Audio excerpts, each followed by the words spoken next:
Amigos, qué gusto saludarles, como siempre un verdadero placer. El sexenio pasado no fue el mejor para el campo mexicano por diversos factores.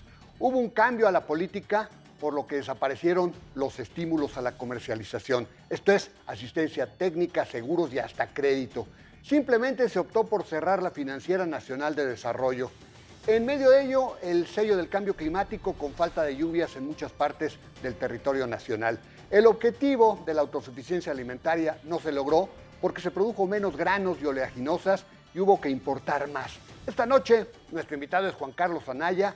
Él es el director general del Grupo Consultor de Mercados Agrícolas. ¿Cómo se ve el horizonte agropecuario en este nuevo sexenio que ya arrancó? ¿Hacia dónde deben moverse las políticas gubernamentales para mejorar? Lo invito a que nos acompañe. Juan Carlos, muchísimas gracias. Muy buenas noches. Buenas noches. Gracias por invitarme, Alberto, a tu programa. Un placer siempre, Juan Carlos.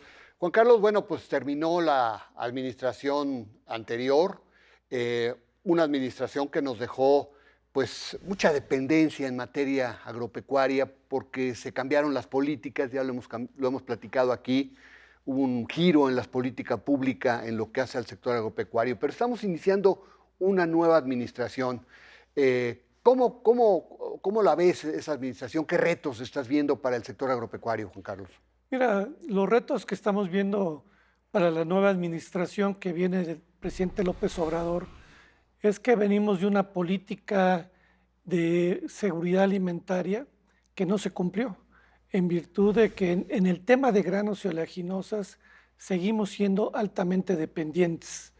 Vamos a terminar el sexenio de López Obrador, que ya terminó, con un índice de autosuficiencia alimentaria en granos y oleaginosas del 45%. Híjole. O sea que el 55% tenemos que importar.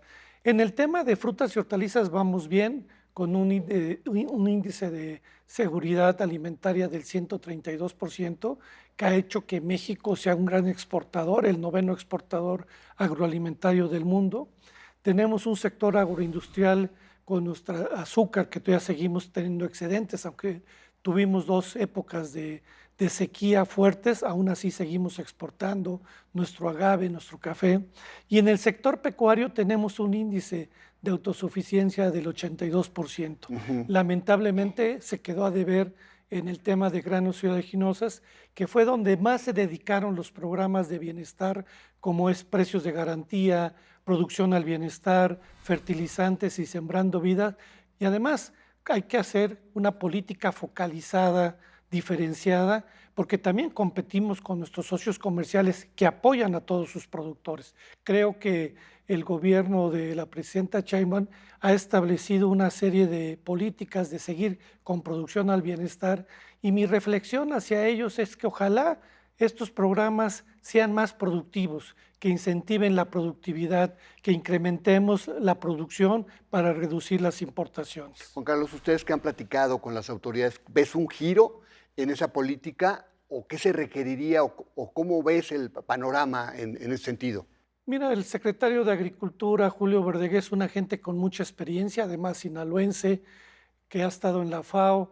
Vemos una gente que conoce del sector y lo vemos con mucha apertura para poder dialogar con los sectores, y vemos que ellos siguen con los producción al bienestar, pero vuelvo a decir, ojalá los vuelvan productivos. Vienen con todo el tema de cosechando seguridad alimentaria o soberanía alimentaria, donde se habla de la autosuficiencia del maíz blanco y frijol. Yo lo que quiero reflexionar es que en maíz blanco somos autosuficientes, o sea, no es un gran reto. En el tema de frijol éramos autosuficientes, pero en los 2 últimos años por la sequía. Pero entonces tenemos que trabajar en ser más productivos, más rentables, y más que nada tenemos también una gran dependencia en arroz.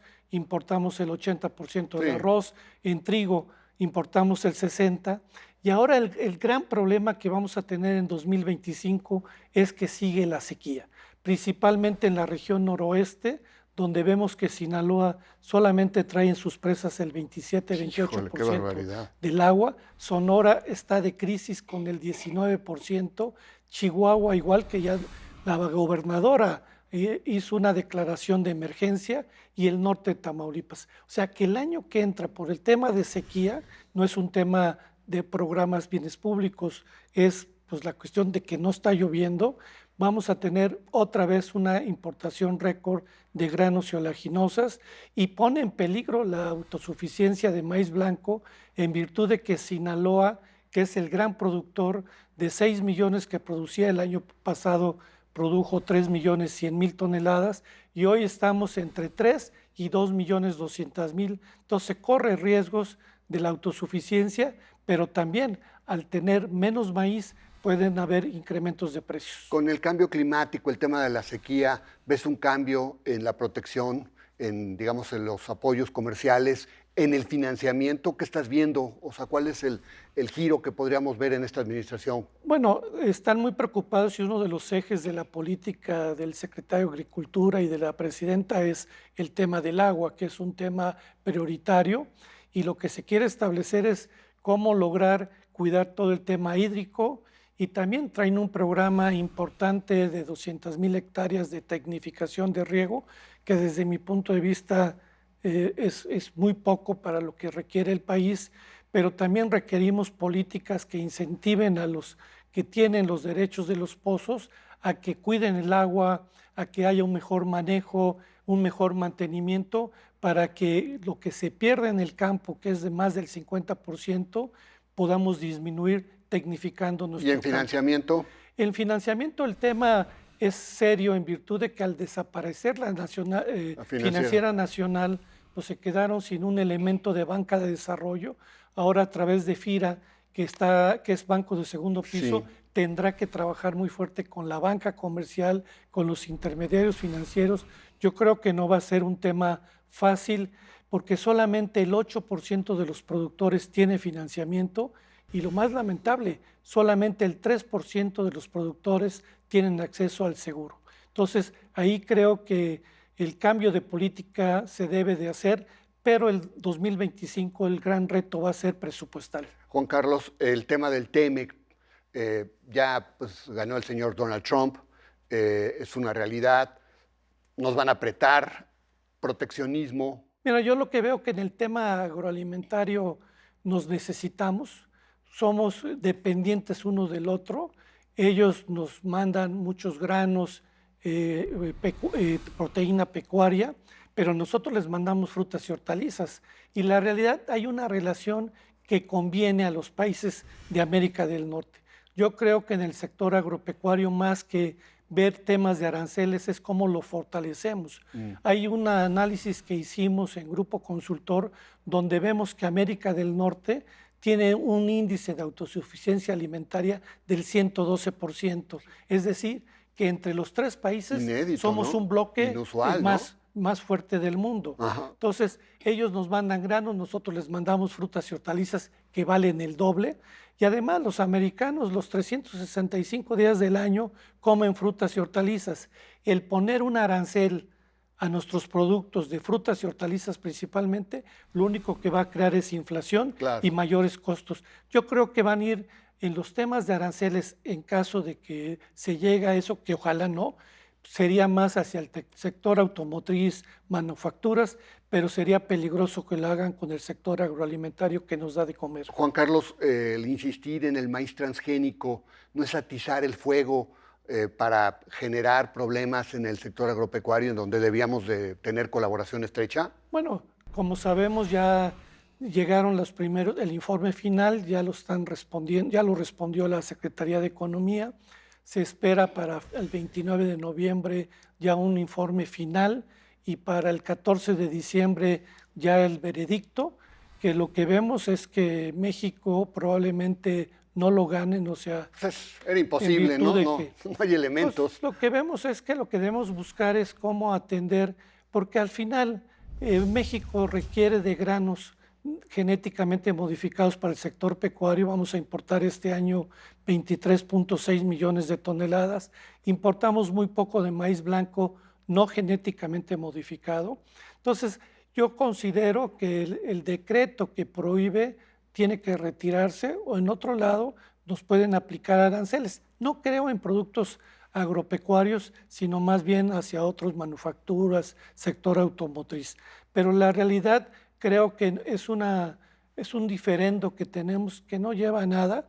Ahora, si México, por temas de soberanía alimentaria, decide que el maíz genéticamente modificado no se use para la tortilla, pues es un tema que depende de nuestro gobierno, pero también desde el lado americano es un tema ético, porque el decir que el maíz genéticamente modificado daña la salud humana, animal o ambiental, pues pone es un contradecirle a los americanos que no tienen ética en un tema tan delicado que es la salud. Pero además lo triste es que tenemos años de importar ese maíz y lo utiliza no solo el sector pecuario, sino que lo utilizamos incluso en la industria, en un montón de ramas industriales, ¿no? Así es. Tú lo puedes ver que el maíz tiene más de 600 usos. Se usa no nada más para el tema de tortillas, se usa también para la industria, se usa para almidones, para la cerveza, se usa para medicamentos. La realidad es para la fructosa que utilizamos en sustitución del azúcar. La realidad es un tema, era un problema que no se tenía, lo crearon los ideólogos, pero ojalá lo que ha dicho el secretario de Agricultura es no a los genéticamente modificados que se siembren en el país y se use para la tortilla, pero sí ya da certidumbre que en el caso para el consumo animal e industrial va a haber la apertura para traer maíces genéticamente modificados. Se acaba de refrendar hace unos días el PASIC. ¿Qué hacer con el tema inflacionario? Bueno, aquí, Alberto, es un tema delicado porque la realidad del pago de derecho de piso ha ido incrementándose y lo vemos mucho ahorita en Michoacán con los temas que se están viviendo. Y ya habla el Banco de México que el tema del pago de derecho de piso está impactando la inflación 10-15%. Y lo que hemos visto con el último reporte al mes de octubre de Banco del INEGI es que la inflación no baja, 4,76. En frutas y hortalizas es donde más se está pegando con el 15%, pero también estamos viendo grandes márgenes de intermediación entre el productor y el consumidor, donde un kilo de cebolla que vale 7 pesos, el consumidor paga 40 pesos. Ahí el gobierno tiene que ver dónde se está quedando los márgenes, pero ahí tiene que ver también el pago de derecho de piso, la extorsión, los robos de camiones, que está perjudicando y incrementando los precios al consumidor. Sí, realmente, es que es una realidad, ¿verdad? O sea, el tema de los derechos de piso es una realidad. Me decías, es ya no solo focalizado, sino en todo el país, ¿verdad? En muchas partes del país, mucha gente no lo dice, pero hay muchas regiones que ya se presenta, como el estado de Chiapas, Michoacán, Guerrero, hasta en el caso del estado de Sinaloa, Sonora, Tamaulipas llevamos 15 años con el pago de derecho de piso. Michoacán, no se diga, limón y aguacate.